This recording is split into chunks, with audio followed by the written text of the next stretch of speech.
gamtaan Awurooppaa itti fayyadama bishaan laga Naayil Itiyoophiyaan akka sirreessitu yoo gaafattu, Itiyoophiyaan ammoo ejjennoo hidha laga Abbayyaa irratti qabdu kan hin jijjiirre ta'uu beeksifte. Eertiraan sa'aatii hin beekamnetti dirooniidhaan haleelamuu dandeessii jechuudhaan Jeneraalli Suudaan Jeneraal Hamdan Dagol Eertiraa akeekkachiise. Dhimma Eertiraa wajjin wal qabatuun jiddu galummaadhaan furuu barbaannaa jechuudhaan Ambaasaadar Diinaa Muftii beeksise. Yeroo dhiyootti Itiyoophiyaan abbaa buufata galaanaa ni taati. Waggaa 10 booda baay'inni uummata Itiyoophiyaa miliyoona 200 ni ga'a. Uummanni miliyoona 200 uummata miliyoona 2 dhukkaanfamuu hin qabu jechuudhaan hoogganaan ajajaa raayyaa ittisa biyyaa Itiyoophiyaa waliigala Jeneraal Leetanaal Biraanuu Juulaa haasawaa taasiseen beeksise. Daawwattoota fi hordoftoota lammii miidiyaa nageenya keenya bakka jirtan maratti isin haa dhaqqabu isiniin jenna. Kanneen amma dhageessan hanga footoo oduu keenya irraati. Amma bal'ina oduu isinitti himna.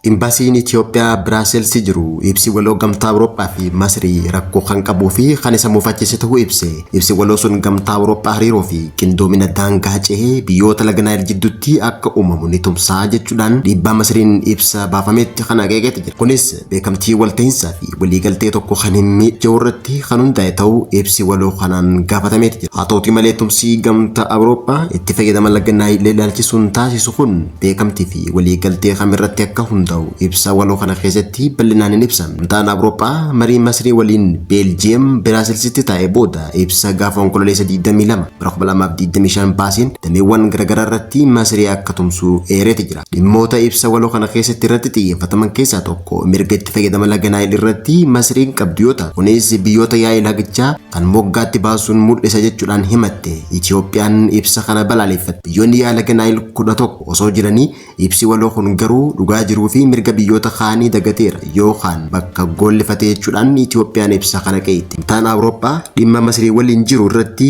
Itiyoophiyaa moggatti baasuun adeemsa akkanaa nama muufachiisuu kan jechuudhaan ibsa isaanii keessatti himatan. Walumaa galatti loogummaa jibbansaa fi danta dhabummaa Itiyoophiyaa irratti qaban kan mul'isuu fi hariiroo gaarii Itiyoophiyaa fi gamtaa Awurooppaa gidduu jiru waggootaaf ture kan faalleessu jechuudhaan keek. Ardiin Awurooppaa biyyoota laggeen daangaa ceen hedduu qabu ta'ee osoo jiru Awurooppaa seera itti fayyadama bishaanii idil addunyaa haala kanaan sarbuun qaaneessaadha jechuudhaan Itiyoophiyaan himate. Ibsi waloo kun waliigalteewwan idil addunyaa dhimma bishaan irratti jiran kanneen akka waliigaltee walta'iinsa biyyoota yaa'ii laga Naayil Nile River Basin Cooperative Framework kan faalleessu jechuudhaan ibsi imbaasii Itoophiyaa ibsa gamtaa Awurooppaa kana himate. Akkasumas seera itti fayyadama qabeenya bishaanii kan faalleessuu fi gahee olaanaa gamtaan Awurooppaa dhibdee biyyoota kaanii jaarsummaan furuu keessatti baataa ture shakkii keessa galchuu ta'ulleen ibsame. Marii dhimma hidha haaromsaa guddicha Itoophiyaa irratti gamtaan Afrikaa jalatti gaggeeffamaa ture keessatti kan taajjame waggaa ta'u Awurooppaan iccitii jiru mara osoo beektuu ibsa kanaa baasuun ibsa Itiyoophiyaa xiqqeessu jechuudhaan kumate. Hunda caalaa Itiyoophiyaa kan muufachiifte dhimma hidha haaromsaa irratti qabxii ibsa waloo kana keessatti eerame. Ibsi waloo qabxii 23 qabu kun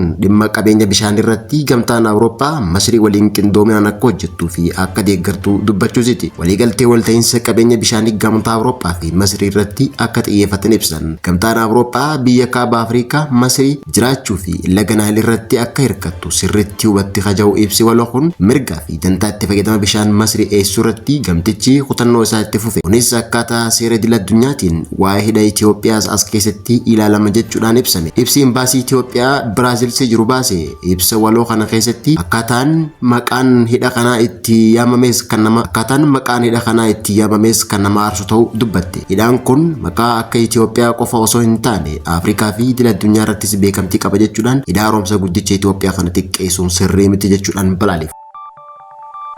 Yeroo ammaan tana gaggeessitoonni biyyoota lameenii Suudaan galaana diimaa qaxxaamuruun galaana diimaa to'achuudhaaf qarqara galaanaa Poorti Suudaan gama lixa Itoophiyaa jiraachuun ibsame. Waraanni Khartoum kun iddoowwan kana dabalatee bal'inaan biyyoota kana to'atee jiraachuun ibsame. Karaa biraatiin waraanni biyyattii dirooniiwwan United Arab Emirates deeggaraman kan Jeneraal Hamdan Dagol Faaxinoo Daarish jedhamuu kan waamamu kibba Suudaanitti Kordofaanii fi Daarfuuritti to'atee jiraachuun ibsame. Karaa biraatiin dirooniiwwan United Arab Emirates kennitu irra deddeebiin kana leelam. Waraanni Alburaanii jeetota Suudaan biyya keessaa baasee Eertiraa keessa dho'ifatee jiraachuun ibsame. Kanaafis waraanota gaafa Afrikaa hunda keessa harka kan qabu jaarsichi Eertiraa maqaan Isaayyaas Afwerqii jeetonni Alburaanii Eertiraa keessa akka haleelaman ibseeti jira. Kanaanis Eertiraan maqaa kanaan yeroo maletti haleelamuu akka dandeessu Jeneraalli Suudaan Jeneraal Hamdan Dagol Eertiraa akeekkachiiseeti jira.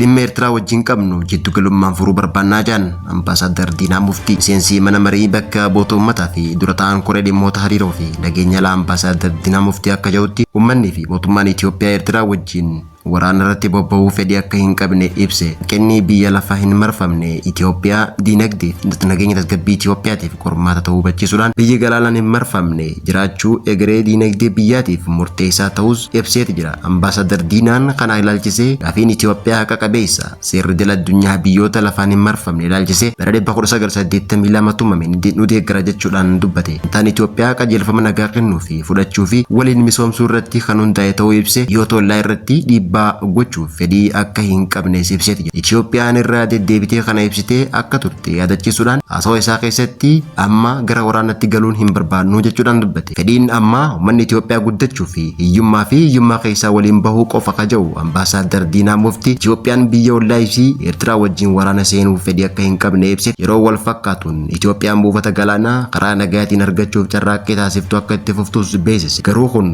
karaa waraanaatiin odoo hin taane waliigalteedhaan ta'uu akka qabu cimsee dubbateeti jira. Itoophiyaan rakkoo Itoophiyaa fi Eertiraa jidduu seentummaatiin hiikuudhaaf fedhii akka qabdu ibsuudhaan dhimma kanarratti biyyoonni michoota biyyoota lamaanii akka jidduu seenuuf tattaaffii taasifamaa jirus beeksiseeti jira. Ambaasaadar Diinaa Muftii keessatti Itoophiyaan galaana diimaa argachuudhaaf karaa dippiloomaasiitii fi karaa nagaa qofaan fedhii qabaachuu beeksiseeti. Yeroo dhiyootti Itoophiyaan abbaa buufata galaana diimaa ni taati. Waggaa 10 booda baay'inni uummata Itoophiyaa miiliyoona 200 ni ga'a. Manni Itoophiyaadhaa miiliyoonni 200 uummata miiliyoona 2 ukkaanfamuu akka hin qabne hoogganaan ajajaa raayyaa ittisa biyyaa Itoophiyaa Leetinaal Jeneraal Biraanuu Juulaa guyyaarraa haasawaa taasiseen beeksisee jira. Shirri diinota keenya seenaa biyya teenya wallabdee keessoo irratti xiyyeeffatee jaarraa hedduu hiyyummaa fi duubatti hafummaa keessaa akka turtu barbaadan jechuudha. Mootummaan waraana keenya deeggarsa uummata keenyaa guutuu fi hooggansa bilchaatan hooggantoota keenyaa shira badaa diinota keenya seenaatii fi humnoota alagaa qabeenya uumama keenya irratti fuulleeffatan akka nuti hin fayyadamneef dalga jiran deeman fashaleessuu jalqabnee jirra jechuudhaan Leetinaal Jeneraal Biraanuu Juulaa beeksise. Waggoota 30 dabraniif rafnee turre nuti gaafii fi nagaa misoomaa fi buufata galaanaa keenya lubbuun jiraachuu biyya teenya akkasumas biyyi teenya badhaatee gara fuulduraatti akka itti fufnu barbaada. Kana gochuufis ammoo Itoophiyaan galaana diimaa argachuuf duubatti akka hin deebine galaana diimaa argachuun yeroo dhiyoo keessatti abjuu osoo hin taane qabatamaan agarsiifna jechuudhaan Fiild Maarshaal Biraanuu Juulaa guyyaa irraa kabaja guyyaa raayyaa ittisa biyyaa 118ffaa kabajame irratti haasawaa taasise keessatti galaanni diimaan yeroo dhiyootti akka deebi'u akeekkachiiseeti jira. Kana malees yeroo ammaan tana Itoophiyaan galaana diimaa deeffachuudhaaf karaa buufata Asaab naannoo Afar jiru qaxxaamuruudhaan mootummaa Shaabiyaa irratti tarkaanfii fudhachuu fi galaana diimaa deeffachuuf waraanni Itoophiyaa yeroo ammaan tana sochii eegaluun himameeti jira. Kana malees yeroo ammaan tana waraanni Itoophiyaa daangaa buree gahu waraanni Shaabiyaatis daandii buree irratti karaa cufuun daandii galaana buufata Asaab geessu to'achuuf sochii taasisaa jiraachuun ibsameeti jira.